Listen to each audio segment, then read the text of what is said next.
Welcome back to another episode of Exposed Reality Recap. It's no secret that networks heavily edit our favorite shows, so it's our goal to expose the truth and take an in-depth look at what really happens behind the scenes. On last Sunday's episode of 90 Day Fiance, The Other Way, we all witnessed this explosive fight between Jenny and Sumit. For what? I can't stay in the country. I'm not going to keep coming back and leaving every damn 6 months. I'm not going to keep doing it. You're not going to keep telling me you're going to marry me. You're not. That's it. So the question that seems to be arising online now is, did Jenny actually stick to her guns and leave the country and Sumit once and for all? We have the answer to that, but first let's recap. We first catch back up with the couple on Jenny's birthday, which lets us know that the footage was filmed in mid-November of 2020. Sumit wakes up Jenny with flowers and breakfast in bed and tells her he has a big surprise for her birthday. She seems super excited until he reveals that he is taking her to his astrologer to get his opinion on the relationship. Jenny says she doesn't believe in it, and the whole thing makes her feel nervous and scared because what happens if he doesn't approve of the relationship? Then what? Having somebody judge your relationship is a super romantic way to spend your birthday, if you ask me.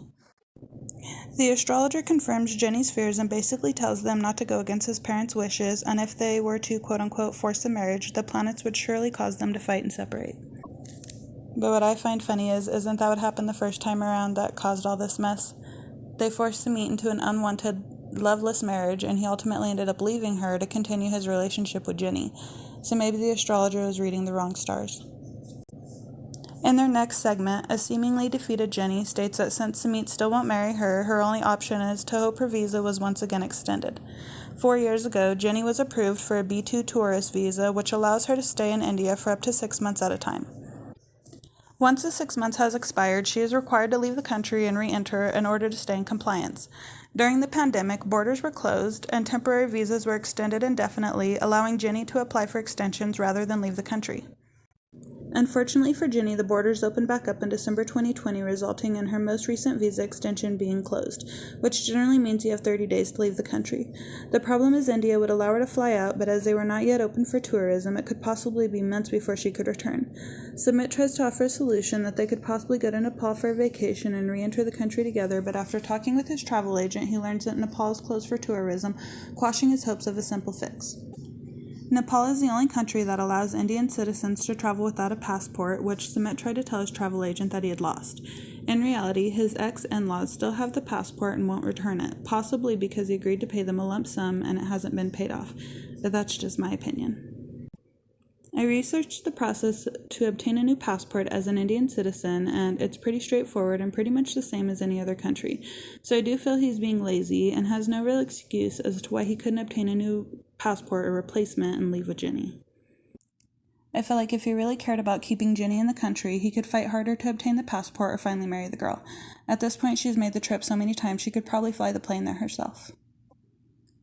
After they get the news that Jenny has no choice but to travel back to the States, she once again asks Sumit to marry her, which would allow her to stay in the country and permanently and put an end to the cross-country trip she's taking twice a year. Sumit shuts her down and tells her he will do anything but that, and reminded her that his mother threatened to end her own life if he ever married Jenny. Jenny tells him that the bouncing back and forth and endless lies have left her with nothing to her name and ruined her life. She tells him that marrying her once and for all, as he'd promised her for 10 years, would end her turmoil, but he disregards her feelings and tells her that he simply cannot go against his parents. This causes Jenny to finally snap, and she tells him she's going to leave and never come back because he never fulfills his promises. The episode ends with her declaring she's booking a flight and never listening to him again. So the question is, did Jenny finally leave Sumit? And the answer is no, she did not, and it appears that she figured out a way not to leave India as well. Her social media has consistently shown them together at their home, and they even traveled to a nearby beach and vacationed for more than a month, and shortly thereafter quarantined and battled COVID together. When a follower asked if she had returned to the States, she stated no and told another person her and Sumit would be together forever. The couple is fairly active on their social medias and seemingly have been for the past decade. Jenny recently shared a Facebook memory stating Sumit's parents always knew that they were a couple. A picture taken in 2013 during her first visit to India shows Jenny feeding Sumit cake while the two snuggle close together. It has both their social medias tagged and seems to support this. The caption even includes heart emojis.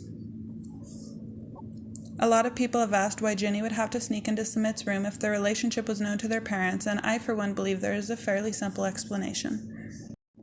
I'm not sure what religion Sumit's family follows, but I do know a lot of my friends from India follow Hinduism. Hindus believe that sex is beautiful and sacred, but only within marriage. Courting is allowed, but being intimate before marriage is generally looked down upon and stigmatized. Parents may allow their children to go on dates, but sex is strictly prohibited. This could explain why Jenny was allowed to visit as a girlfriend but not stay in his room.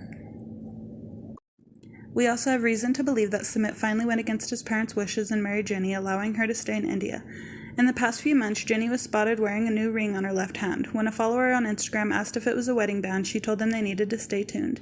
As recently as yesterday, she further fueled the marriage rumors after a concerned fan left a message on her Facebook stating that Sumit doesn't love her and will never marry her. Jenny replied, "You're wrong, but okay." This leads us to wonder if the beach trip that they took earlier in the year could have possibly been a honeymoon. We also know his mom seems more open to the idea as she has recently moved in with the couple. So what do you guys think? How do you think Jenny managed to stay in India? Do you think he finally fulfilled his promise and married her, or do you think that they found another loophole? After he catfished her, cheated on her, and lied about marrying her, do any of you think that we or she can trust anything that he says? Let us know in the comments below, and don't forget to subscribe if you enjoy getting the behind-the-scenes look about your favorite TV shows like 90 Day Fiance and Love After Lockup. Thanks for watching.